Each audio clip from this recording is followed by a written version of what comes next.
enjoy the 14th episode of Talkin Talent. We are coming to you monthly and have some really fun stuff in store for the future. This episode features Tobey Wyatt, who has recently started a new venture, started her own company, Motherlode Consulting, where she does fractional work in a C-suite level capacity. We will talk about her background, how she decided to start her own business, plus some advice for small business leaders to consider as they change and grow. Hope you enjoy the episode. All right. Well, hello, everyone. Thank you for joining us for what is now the 14th episode of Talkin Talent. We are excited to be coming to you monthly throughout all of 2024. I know there were some blips on the radar in 2023. Hope you enjoyed the last episode with Lindsay McCarty, the Chief People Officer at Cherry Becker, talking about the acquisition and their flexible work model. That was a great one.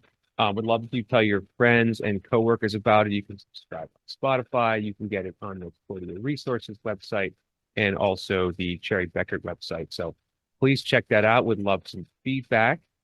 And really excited today to be joined by Tobey Wyatt, who's coming to us from Chicago and wearing your Bears shirt too.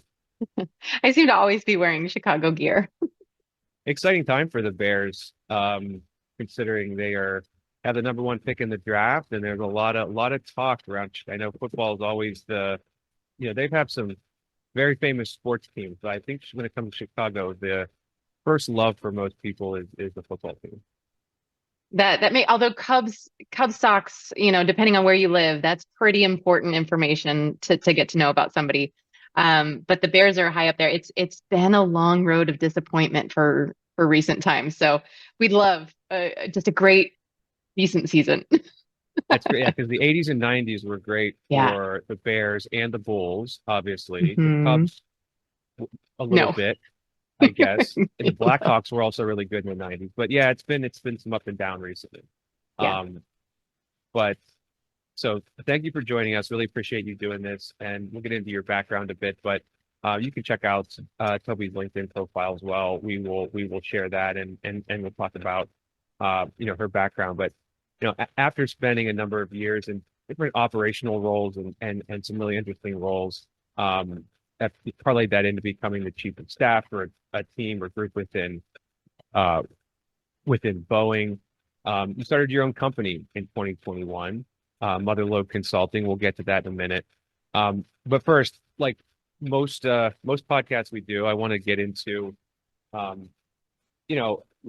I've shared many times what my first job was. But either when you were growing up, was there something that you always wanted to do, or when you had your first job, whether that was high school or college or thereafter, tell us about something interesting that you maybe did when you were growing up, some job you had, and any correlation to what you're doing today.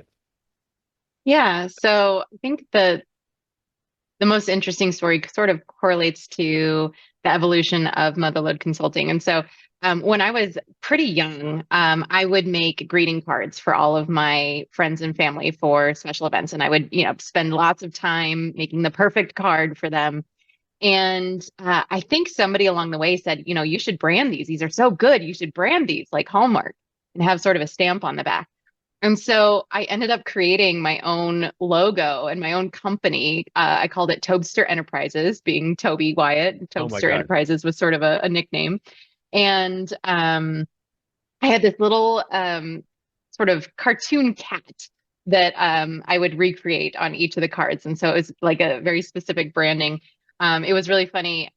When I decided to start my own company, I didn't settle on Motherlode first. And first, I just needed to create a company so that I could do some 1099 work for a company. So I wasn't expecting the name to go anywhere. I was sort of expecting the name to be a nothing name. And so I fulfilled a childhood dream by creating my company as Tobster Enterprises. And then when I realized that I wanted to sort of make something out of the company, obviously I had to go through the really painful process of actually converting the company into a new name. But that was something I really liked graphic design as a kid. And I always sort of thought that I would do something creative. And what's interesting is I have almost no artistic talent, truly, to be able to like create something brand new. So I've just found different outlets for my creativity, and that's really where we're at now. Wow. And can you imagine if the internet existed back then as it does in its current form? I mean, if this is the 90s we're talking about, I mean, we grew up around the same time. I mean, very rudimentary ways of doing that.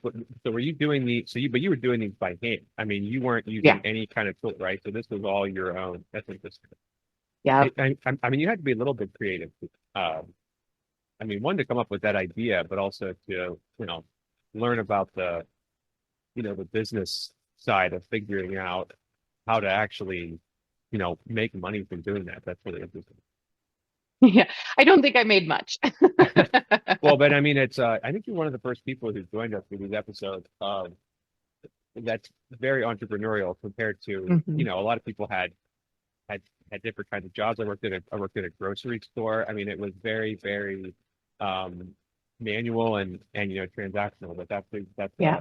that's really interesting. Well, how long did that last for? How long? How? I think I did that for sort of a surprisingly long time because I think I created that little branding um, maybe when I was 6, 7 years old. It was early Oh my gosh! elementary. Wow. And then I think I did that through, I mean, almost maybe more as a joke by the time I got older. But always threw that little logo on the back of anything I would create. Don't know how much I sold. And the first like real true job that I had was McDonald's. So I can Okay. certainly relate to all those people who have sort of that very highly transactional job too.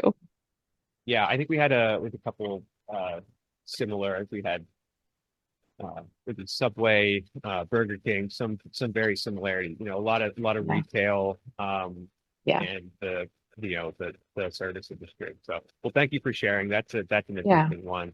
Um, so before we get into some of the questions and just to add some context, what we're going to talk about, just give everyone a little bit of an idea about the kind of high level overview of your background so far. And you're a professional doctor. Yeah, so my background always ends up being an interesting thing. I've had to make sure I shorten the description of my background for certain occasions. And the reason is I have sort of zigzagged my way through multiple things. And that's going to be really common with anybody who sort of self-identifies as a generalist, even if we don't feel like we can publicly identify as a generalist. And so, you end up getting yourself exposed in a lot of different places. So, for example, I did in my late high school, I was actually a personal assistant for someone. And then I did Safe Flight Auto Glass and helped them with their, back end operations working in their call center. I worked for a sales agent of Northwestern Mutual and then for the home office of Northwestern Mutual doing different things. And what I learned through all these early jobs is just sort of like, what did I like? What did I didn't like? And some things were very surprising, like the fact that the call center job within Northwestern Mutual um, was one of the best jobs I've ever had. I would never think, oh, a call center job was amazing. And it was an internal call center, which did help, but it made my brain come alive. And so it made me recognize some of these elements of myself. And so then I went and got a degree to be a high school math teacher, graduated in 2010 when nothing was happening, couldn't really make that happen. And so sort of fell back on old roots to be an executive assistant and grew that position to the VP of operations at a small scaling organization where I really cut my teeth in operations. And then went from there to sort of the other side of the universe of Boeing, this massive global organization, within their HR department as a chief of staff, and had a brief stint at USAA. Then also before beginning to really in earnest do Motherlode. Well, I can't hear you all of a sudden, Sam.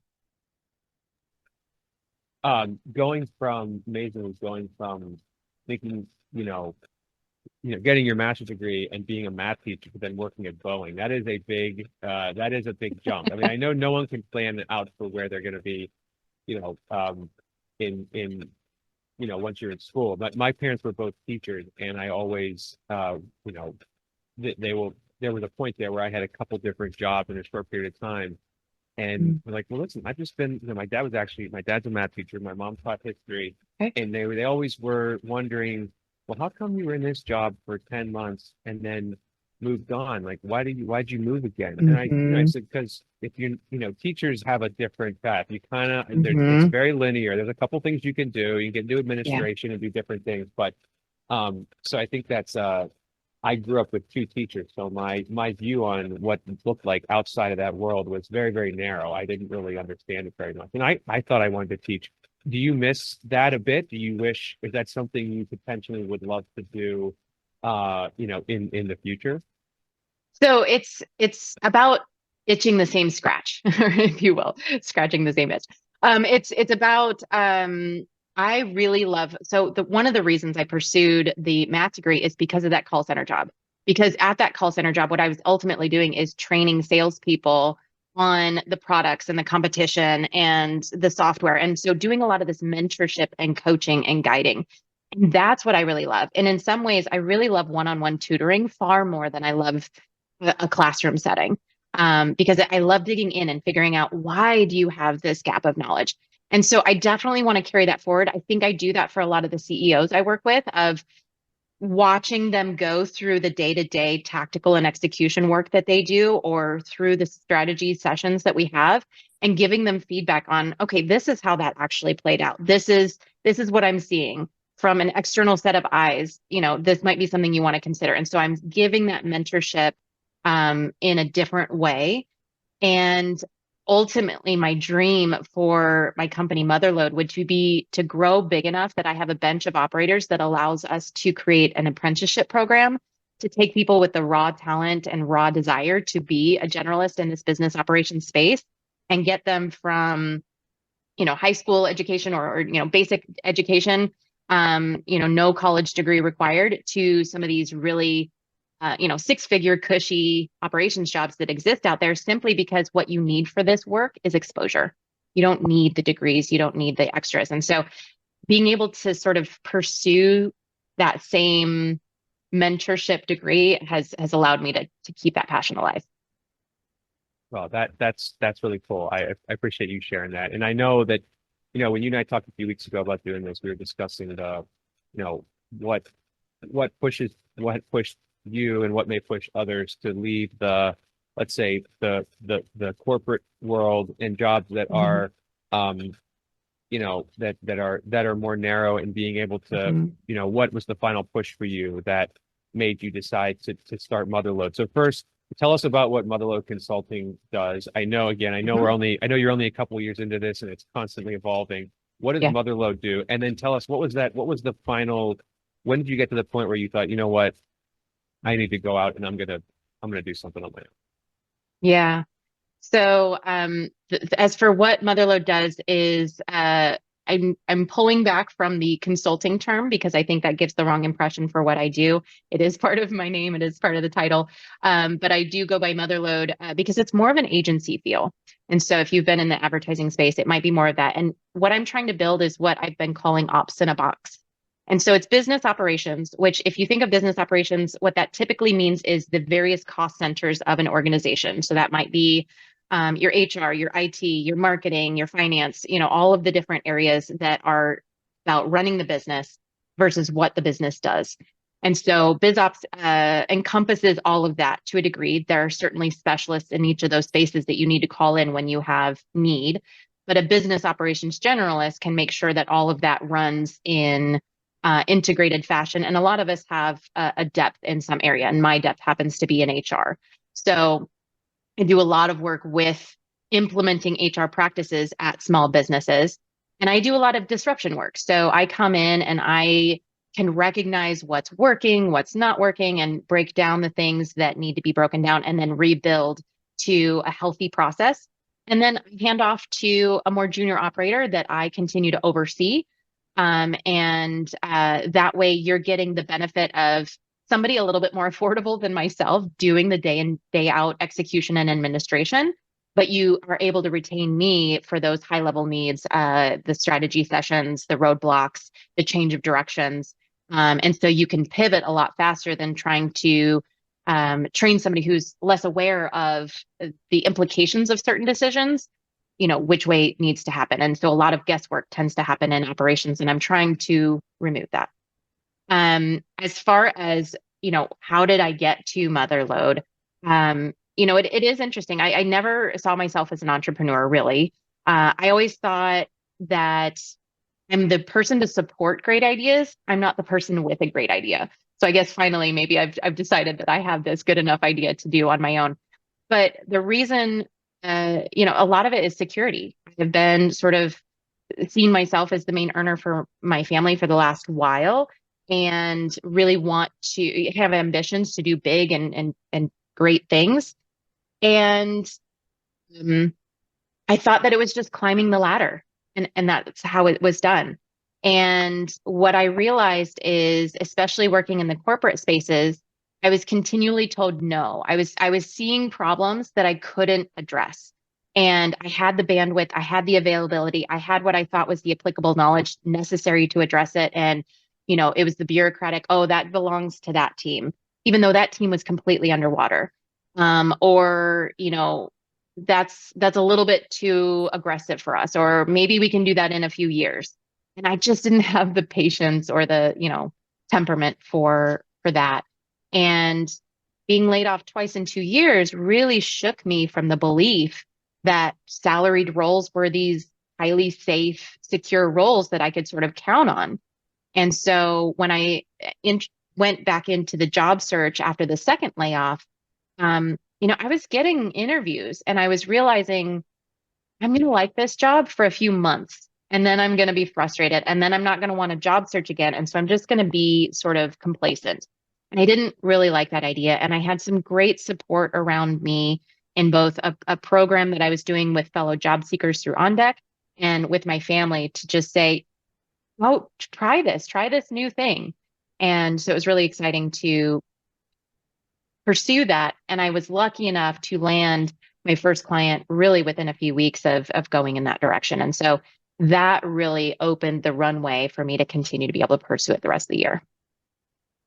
That's fantastic. I loved hearing about things like this, and anything you use the word disrupt. I think there's been so many interesting and disruptive things that have come from what was a terrible global pandemic and COVID-19, but it really exposed, just thinking of all my conversations the last, 2 or 3 years, almost, well, 4 years by this point, right? Yeah. I'm almost Yeah. 4 years. And just the things that have been exposed in mostly in small to mid-sized companies that they did not realize were an issue until all of a sudden there was this major disruption. There was very multifaceted, but that I love that this fractional world that we're living in. There's so many that it's becoming much more popular, but it's so necessary. For all the reasons you mentioned. And I think I also love the fact that you talked about being maybe don't view yourself as entrepreneurial, but you're good at being kind of the number two to the person who is entrepreneurial. I feel that a lot too. I have these ideas that I think of, and I'll write something down and I'll think, yeah, but I could never do that on my own, or I don't have the drive or the creativity to actually, put this together. But I'm kind of good at being the second person in and then sharing the idea. So that's fantastic. I appreciate you sharing that.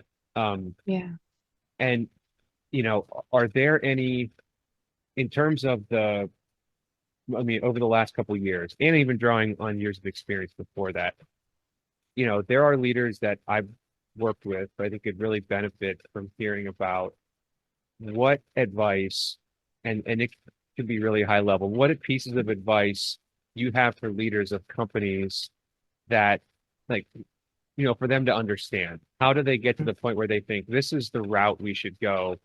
What are the indicators to look at to decide whether someone like Tobey and Motherlode is a good fit, or if they should go in a different direction? Yeah. So I think operations is such a fascinating space, and it also makes it really problematic. So one, it's a very amorphous, what is business operations? And so you ask 5 people and you'll probably get 5 different answers. So that makes it really challenging for people who I haven't directly spoken to understand what I do, because they may have some other conception based on other inputs. And it's also a very devalued So if you talk to a lot of operators that exist out there, so whether they're chief of staffs, whether they are VPs of operations or directors of operations or office managers, GMs, they tend to not recognize their own value, or it's not recognized by other people. And so the challenge is that a lot of what we do is enable people to be really engaged in the work that either they need to be doing and only they can be doing, or they're really passionate about, so they can make so much more progress because they are really in the flow of the things that they can do and want to do. And so really valuing that enablement as part of it, I think it's a real challenge. So what I see is the markers for people wanting to turn to somebody like me are that they've been working in their business for a while and they're frustrated to go to work on Monday, right? They thought that they started this company so that they could have a company and enjoy the value of that and probably work on whatever passion space they created the company for. And yet they find themselves dragged constantly into this work that's just annoying for them, right? It's passionless for them. And so they just can't, how can I keep doing this? This seems awful. Or they want to scale and everything sort of relies on them as a central person. And so in order to be enabled to scale, they have to change something. And that's somebody focusing on operations going, this is what you can get out of. This is how we can implement a process. This is how we can stabilize this. This is how we can simplify all of these things. Where yes, you could figure that out, but you're trying to do so many more things. And the third one would be a major business transition, whether that's an exit, whether that is you want to go in a completely different direction of your company and figuring out how to make those transitions. And I think that the big advice that certainly I value with a lot of companies is I'm very people-centered. So whether that's how you communicate within your organization, whether that's how you do HR practices that we sort of put in that space, whether that's onboarding, recruiting, terminations, performance management, all of that. And then, anything in that people space, if you think I came from a background that had terrible HR, and so I don't want to have HR at my company, I want to do it differently. I want to be better. The problem is if you have that mentality, you've had a bad example of HR. HR is not supposed to be impeding. HR doesn't have to look cookie cutter. Yes, there is some risk management for legal purposes, but the vast majority of what HR really should be is being there for your people, creating the right culture, making sure people feel really good about the work they're doing and being on the team that they're on, and getting good feedback so they feel like they're growing. Those are all things that I think most CEOs want. And so when they say, I don't want HR, or I'm not going to focus on that, or I'm not going to hire for that, they really end up falling into practices that they don't realize how destructive some of them are. And so really making sure they get help for some of those things, even if on a fractional basis, because most small businesses don't need full-time HR. And if you do outsourced HR, the only problem with that is that company will never get to know you the same way somebody who's insourced or fractional might if they partner with your organization, so that when they recommend performance management adjustments, when they recommend recruiting, they're coming from a really educated standpoint.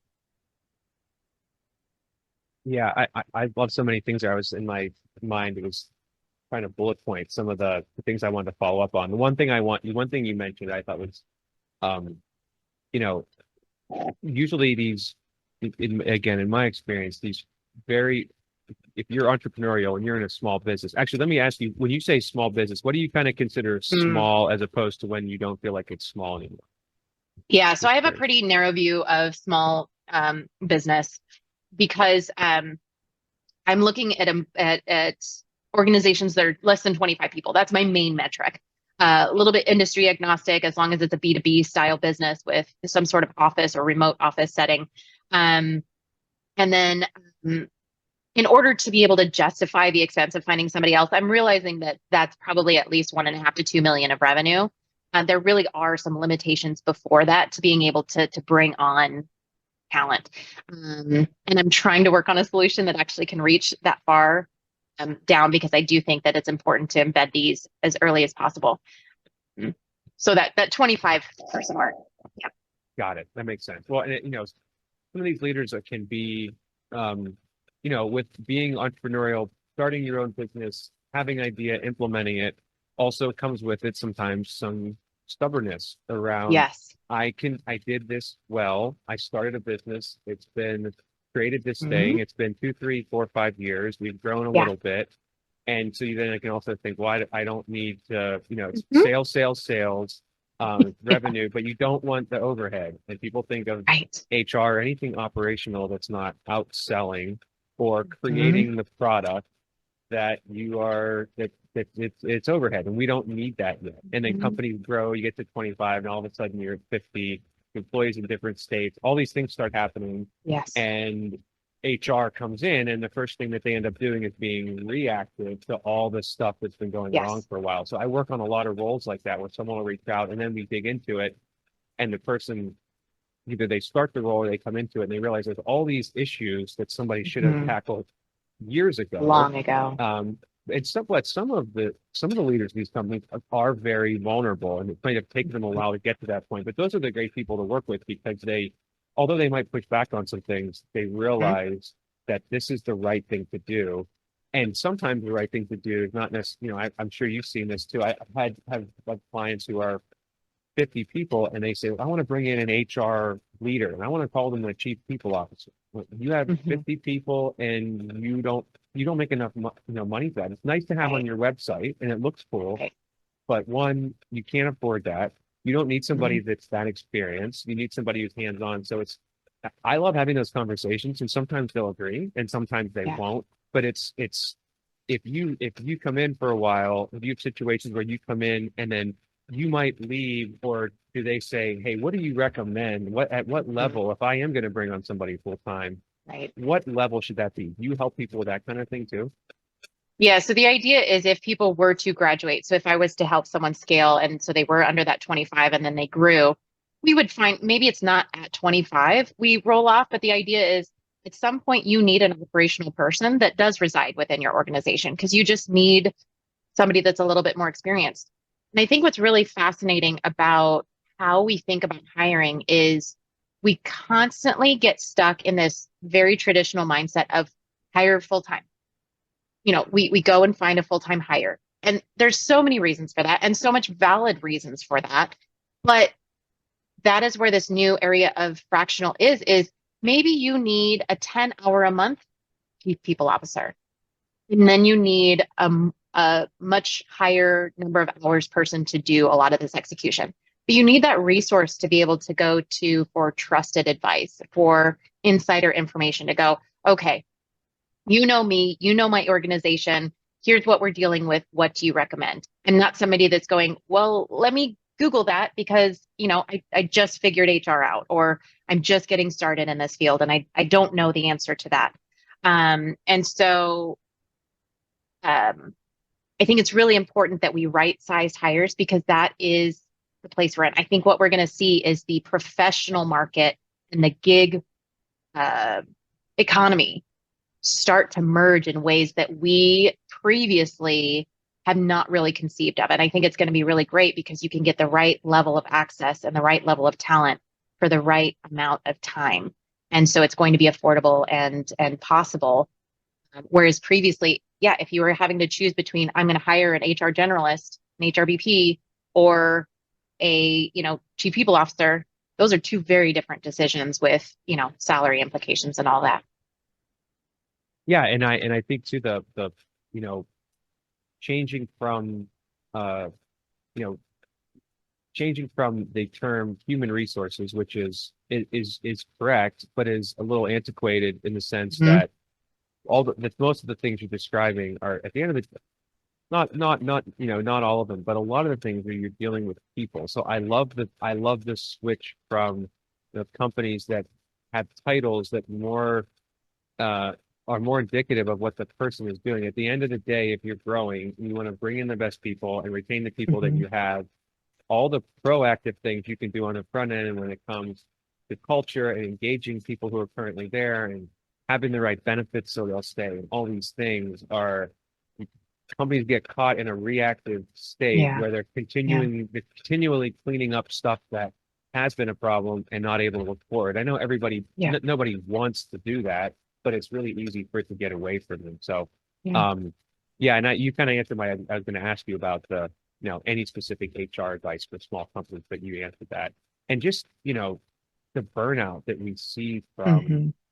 CEOs and just leaders in general in the C-suite, and how much it's almost like you kind of have this, it's like this badge of honor that you're always working 24/7, and Mm-hmm. that it is like, hey, I never stop. I know what I need to do to build my business, and the mental and the physical toll on that it takes on you over periods of time, when they could have fractional help to, Mm-hmm. especially in a consultative way, someone from the outside who isn't so closely tied, doesn't have an intimate, kind of relationship with your business, and you're really looking at it from an outsider. It's why consulting is so popular. But well, that's really interesting. I appreciate you sharing all that.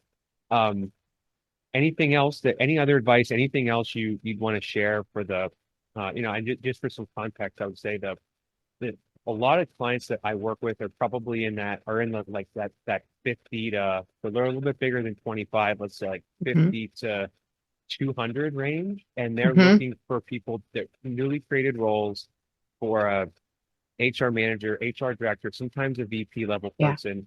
And they're somewhere in that range where they might have a small team now, but they're looking for someone from the outside who can change it up. Any other advice, HR specific, for companies around that size when it comes to the things to look for if they're either bringing on somebody new, or if they're bringing on somebody who is a chief of staff, or who is a VP of administration or operations? I think with so many of these things that are hard to turn the ship on, things like implementing metrics, implementing performance management that's really good, figuring out what your communication strategy is and constantly evaluating on it, and doing iterative work, and revisiting things. I think a lot of this becomes muscle memory. And so if you've never implemented some of these things, you have complete atrophy over those muscles. And so what happens is when they don't go well initially, when you begin to implement and it doesn't go well because you have no muscle built up to do this well, they get abandoned, right? Well, we were just fine before, and this is really painful and whatever. But they are what enable efficiency and scale, and for people to be really truly engaged and clear about what they are doing and feel really satisfied as an employer or as an employee. And so for you're looking at net promoter scores for your employees, right? It's really important that you build this muscle memory and not give up. So especially if you have to start implementing them at 50 or 100, people strong, it takes even that much longer. It's even that much bigger of a hurdle. So that the smaller you can start some of those practices, the better. So certainly if anyone hears that's in those smaller businesses, if you can implement some of these really tough practices early on, you will save yourself the pain of having to figure out those muscles when you are much bigger. But if you are much bigger, I think what I would really make sure is when you're hiring, I think one of the things we don't ask enough about or really focus on enough is change management. We talk about it and we know that there's processes out there, but change management is so vital and important. Just because somebody knows their stuff, if they don't know how to get people to change and get people behind something and how to break down a very complex change into manageable steps, you are constantly going to run against this failure or this fatigue of trying to do this stuff and do it in. And you're going to get tensions between groups of people of, we know we need to implement this thing and you guys just aren't, or you guys don't understand how difficult this is for us and how much time it's, wasting for us, is what they're going to feel like. So really focusing on that change management piece and figuring out, how do we how do we do this correctly? We can't just shove this in everybody's face and expect that it's going to go well. Very good. Well, thank you. I know we could probably go on for quite some time. This is really interesting. I always put together a short script, and I always think of 10 other things as someone starts talking that I want to ask. So I don't want to I don't want to catch you off guard with too many other random things that are going on in my head. But would love to do this again in a year or so and hear how things are going. Thank you for thank you for joining us and all these insights you gave. Yeah, absolutely. And if you're listening to this and you feel like, oh gosh, some of this would be really valuable, you can find me on LinkedIn. The show notes will have that link. It's just my name, LinkedIn, Tobey Wyatt. And from there, you could actually book an appointment and we could talk about whatever problem you're facing and seeing if somebody like me is the right answer, or I'm connected to a vast network of other fractionals that might be the right answer for you. That sounds amazing. Thank you, Tobey. We'll talk to you soon. All right. Thanks, Sam.